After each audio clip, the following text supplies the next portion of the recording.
யாரிடம் சொல்லாத ஒரு நன்மையை என்னிடம் சொல்லுங்க, நான் சம்பாத்தியம் பண்ணணும். தொழுகை ஜக்காத்தெல்லாம் வரமாட்டிருக்கு, இந்த நோன்பு இதெல்லாம் அந்த அடிப்படையில வந்துடும். யாரிடம் நீங்க சொல்லியிருக்க கூடாது. அப்படிப்பட்ட ஒன்றை நீங்க சொல்லுங்க என்னிடம், அதை நான் வந்து பின்பற்றணும் அப்படிங்கிறாங்க. அதுக்கு நபி ஸல்லல்லாஹு அலைஹி வஸல்லம் ஒத்த வரியில முடிச்சிடுறாங்க.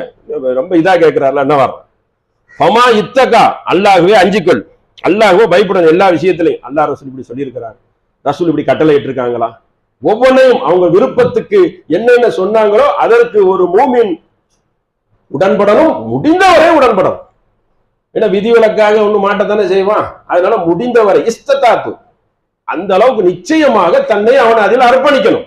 அடுத்து சொல்லுகிறாங்க ஃபமா அவுமா இலா லிசானிஹி, ஒரே வார்த்தை முடிஞ்சு போச்சு. நாவை பாதுகாத்துக்கொள்.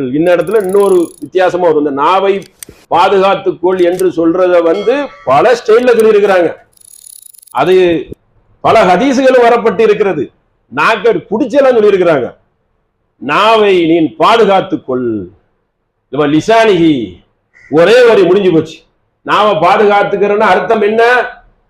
மார்க்கத்துக்கு கட்டுப்பட்டு உன் உரையாடலை வைத்துக்கோ, அதை வரம்பு மீறி பேசிவிடாதே. இதற்கு தனித்தனி அர்த்தங்கள் இருக்கு. இந்த ஒரு கருத்துல எல்லாம் முடிஞ்சு போச்சு. நாவை பாதுகாத்துக்கிறேன்னா அப்போ அந்த அளவுக்கு என்ன செய்றாங்க, ஒரு வழியில முடிச்சுட்டாங்க. ஏன்னா அவர் அப்படித்தானே கேட்கிறாரு, ஏதாவது ஒண்ணு சொல்லுங்க, யாரிடம் சொல்லாத ஒண்ணு சொல்லுங்க அப்படின்னு அவர் ஒரு வித்தியாசமான ஒரு சுவாலை கேட்டு பெறுவதற்காக வருகிறாரு. அப்ப ஒரு வரியில எல்லாத்தையும் சொல்லி முடிக்கணும்ல, ஒரே வரிங்களா, இந்த நாவை பாதுகாத்துக்கோ அப்படின்னு நபி ஸல்லல்லாஹு அலைஹி வஸல்லம் சொல்கிறார்கள். அப்ப நாவுங்கிறது எப்படிப்பட்டது?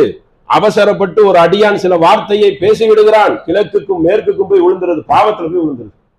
அவசரப்பட்டு பேசுறோம், என்ன பேசுறோம், ஏது பேசுறோம், வார்த்தைகளை அளந்து பேசுங்கள், அறிந்து பேசுங்கள் என்று நபி ஸல்லல்லாஹு அலைஹி வஸல்லம் என்ன செய்யறாங்க, பல ஸ்டைல்ல அதை வந்து நமக்கு அறிவுரையை கூறியிருக்கிறார்கள். இதனால நஷ்டம், அதாவது லாபமும் நஷ்டத்தை நம்ம தெரிஞ்சுக்கிறோம். நாவால நஷ்டமாயிருது இல்ல, அந்த நஷ்டத்தை எப்படி ஈடுகட்டுவான்? நீங்க ஒரு வார்த்தையால ஒருத்தரை போய் காயப்படுத்திடுறியா, அவனுக்கு அது காயமாயிரும். அவன் எங்கேருந்து எடுப்பான்? மறுமையில தொழுகையை கொடு, நோம்ப கொடு, நோம்பு 36 நஷ்டமாயிரும்ல. மிச்சம் 330 நாள்லையும் உன்னுடைய லாபம் என்ன சம்பாதிச்சிருக்க, இதுல இருந்து எடுப்பான். இன்கமிங் தூக்கு தூக்கு, அப்ப நஷ்டம். கடைசியில மறு வருஷம் வந்து நோம்பு வச்சா மறுமையில அதெல்லாம் நிற்கும். இவனுக்கு தெரியாது, இவன் தான் ஸ்டைலா மறந்துடுவான்ல. அல்லாஹ் மறப்பானா? மறக்கக்கூடிய பொருள்லாம் அல்லாஹ் வச்சிருக்கானா? அவன் எல்லா சாதனம் வச்சிருக்கானா? காத்திபின் 2 பேர் எழுதிக்கிட்டே இருக்கிறாங்க, உள்ள பதிவாகிக்கிட்டே இருக்குது.